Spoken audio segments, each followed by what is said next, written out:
Hello and welcome to Beyond the Boundary. This is the 2015 season preview for the West Coast Eagles. My name's Nick Geisen. I'm joined by Josh Rickard and West Coast supporter Vinay Lakshman, as always, boys. Darren Glass and Dean Cox. I like to think of myself as the expert analyst. The West Coast. Two legends of the football club have left, Vinay. What kind of impact are we seeing with them leaving the club? Well, I think it'll be interesting. You know, West Coast have done a good job of setting up a succession plan for these two. Yep. You know, Dean Cox has left, but he's still hanging around. He's pretty much still a member of the team. He comes to all the training sessions, more or less. You know, works with the ruckman, the midfielders. And Darren Glass, I think, you know, he was just a legend of the club. He's with Adelaide now, obviously, but good luck to him. But I think West Coast do have a number of good defenders, young defenders, you know, Jeremy McGovern and the like, are all ready to come in and fill that void. Absolutely. Vinay, I want to ask you a question. Recently, you've been pretty active in the trade free agency period. Last couple of years, you've got Sharad Wellingham in, who hasn't had a great deal of impact. Yes. Going a little bit back now, Josh Kennedy as well. Yep. But this year, nothing. Just the draft. Quite, yeah. Well, I think West Coast have made a habit in recent time of trying to get, you know, players that aren't very good at their club that they were at, and giving them a second chance. They did that with Josh Hill. Yep. They did it with Jamie Cripps, Sharad Wellingham, and this year they've done it with Kane Lucas. Yep. So it's just another player that Carlton didn't really, you know, give many games to. Didn't really have an impact. Top 10 pick. Correct. Yeah. So you know, they're just stockpiling those. But talent's there. So. Talent's definitely, but you know, he's a rookie pick. It was a quiet year. I thought the draft was very good. A very, very solid draft for West Coast.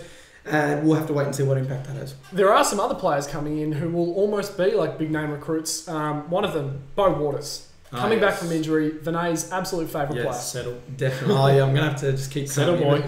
Well, you know, a lot of the players at West Coast have actually said he's going to be like a brand new draftee. Yep. They've said he's like a new recruit that we've just gotten back. Obviously, he hasn't played in, 2 years? Yep. His last game was in 2013, round 6, I believe. Yeah, I think so. So he hasn't played for a long time, but he's been working his proverbial buttocks off. Yep. To keep it politically correct. And he's looking great, touch wood, on the training track, and he will obviously, you both would know that he'd slot straight into that 22 premiership defender, and hopefully he continues that rehab ball. Two guys almost also returning to top fitness, Nick Nui and Scott Selwood, which will be another two big names if they can keep fit. Correct, yeah, and Jack Darling as well. Jack Darling, Scott Selwood and Jack Darling and Elliot Yeo are all off the injury list, and they're back training now. And they're back working. Scott Selwood is having issues still, and he's a bit annoyed about it because he's not been able to train with the full training group. Yep. But he's aiming to get at least one NAB Challenge game in. Put contract talks on hold as well until he gets that injury right. Settle down, Nick. I can see him out of peripheral vision salivating over there. He's not going anywhere, I can say that now. And if he does, then you've got me on recording saying that he's not going anywhere. But he's not going anywhere. There's a lot of money on offer in Victoria, but we'll wait and see. West Coast. But yeah, they're all key players, Josh, and they're all on the comeback trail. Nick Nat will play NAB Challenge and should be ready for round 1. 4 players, Vinay. We're putting this West Coast to you, basically. This preview. Tell you what, yeah. Andrew Gaff, correct. Jamie Cripps, Scott Lysette, and Elliot Yeo should be taking that next step. I 100% agree with you. Andrew Gaff should have been doing it last year. I agree. And did at times. He did. But not enough. Gaff, I think in his second year, he took a massive step forward. Yep. Then in his next year, he took a big step backward. Couldn't handle the tag. Then last year, he sort of, started creeping forward again. Combination of the two. Yeah. So I think he's got this age now, Josh, where he's been, on that list for long enough. And he's surrounded by enough good influences. Yeah. He's learning to beat the tag, which can be a tough thing to do. And I think he has to step it up and become an out-and-out, gun this year if West Coast are any chance of a premiership in the next few years. And the rest as well. Cripps, he had his career best year last year, which isn't saying much considering he still had a pretty average year. But he's got to step up and make that small forward role his own. Lysette's a gun, in my opinion. Looking forward to seeing him. He's an absolute gun. Big role to fill with Cox going. Yep. But Scott Lysette can play down forward, can play on the right. Oh, yeah. And he can work as a midfielder almost. Absolutely. Very mobile. He's a very mobile man. Correct. I was just about to say that. Port Adelaide went at him very hard. Yeah. Very hard. And he said, no, I'm staying here, and thank God for that. And it's great to see him stay at the Eagles. Because there's obviously big rubs on him there. Yeah. And Penny Ryder instead. A player who there is huge raps on down at West Coast, Dom Sheed. We're expecting him to break into the best 22 this season. Yeah, well, he wore the subs vest a couple of times last year. Yep. And struggled to adapt. Went back to the waffle and killed it. Yeah. So he just couldn't make that step up. Obviously, it's very common for first year players to get the rhythm of the game and stuff like that. But with a full preseason under their belt, you got to remember that draftees in their first year don't come in until November. So the team's already been training for close to 6 weeks. Yeah. So Dom Sheed's now got a full preseason under his belt. See him having a big year. Good point. I definitely agree with you. His last game, I believe, he came on a sub in the last quarter and he had 10 disposals. Yeah. So he will be a good one for this year, definitely. Two more players who are definitely ready to break into the best 22 this season: Brant College and Simon Tunbridge.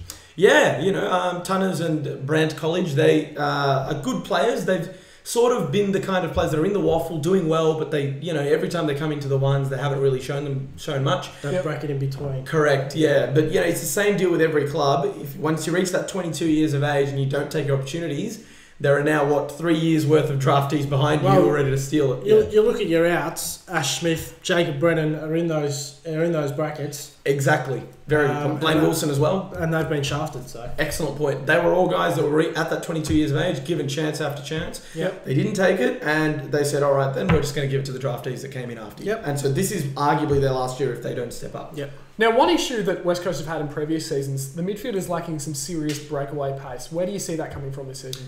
It's difficult because West Coast have lacked that breakaway pace probably since Chris Judd left. Yeah. And Daniel Kerr, I should say. Yep. There hasn't been much breakaway pace as such.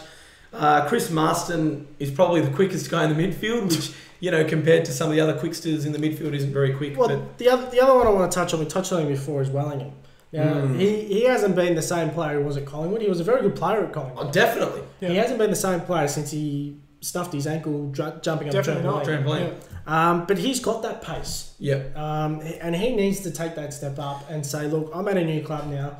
You came and got me. I want to repay the faith. Yep. And make a big statement for Well, Adam Simpson outrightly came out and said he's on $450,000 a year and he needs to step up. Yeah. Because we haven't seen the best of Sean Wellingham. When you've got the coach quoting how much you earn and saying it's not good enough. There is no larger kick in the butt. Simpson is not impressed, I think, and he's said to Wellingham, you'll be best 22 come round one, but you need to take that chance. You need to work hard. Yep. So he's definitely has to prove himself. I like that approach from Simpson. That's Yep. good. Yep. Now, the forward line is another area you're lacking. You're lacking a small forward. Do we think Jamie Cripps is the man to take that role?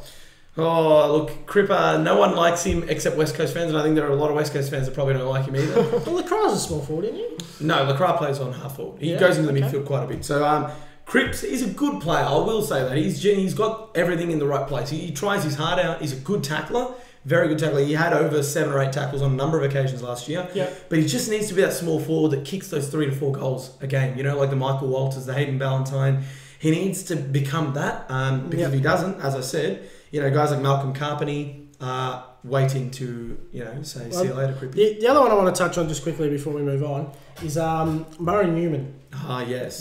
He's a small forward.